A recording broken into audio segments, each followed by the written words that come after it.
ભરૂચમાં મુસ્લિમ સમાજના લોકોએ વક્ફ બિલ અને યુસીસીનો વિરોધ કર્યો છે। All India Muslim personal law બોર્ડના માર્ગદર્શન હેઠળ વિરોધ કરવામાં આવ્યો। મુસ્લિમ સમાજ દ્વારા શાંતિમય રીતે ધરણા કાર્યક્રમનું આયોજન કરાયું। વિરોધ પ્રદર્શનમાં મોટી સંખ્યામાં મુસ્લિમ સમાજના લોકો જોડાયા। એપીએમસી માર્કેટ સામેના ગ્રાઉન્ડ ખાતે વિરોધ કરવામાં આવ્યો છે, તો કતોપોર બજારની તમામ દુકાનો પણ બંધ રાખીને વિરોધ નોંધાવ્યો।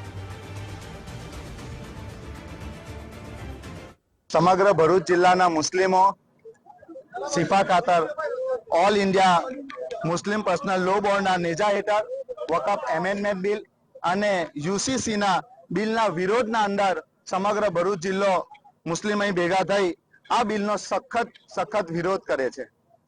રાતોરાત આ ભારત સરકારને મુસ્લિમોની એકદમથી ચિંતા થવા માંડી, પરંતુ આ ચિંતા એમને મુસ્લિમ પ્રત્યે નહીં પણ એમના ઉદ્યોગપતિઓને વકફની જમીન ફાળવણી કરવા માટે ગમે તે ચાલે બાને મુસ્લિમોના ટ્રસ્ટોની પ્રોપર્ટી લઈને એમને ફાળવવાની વાત છે।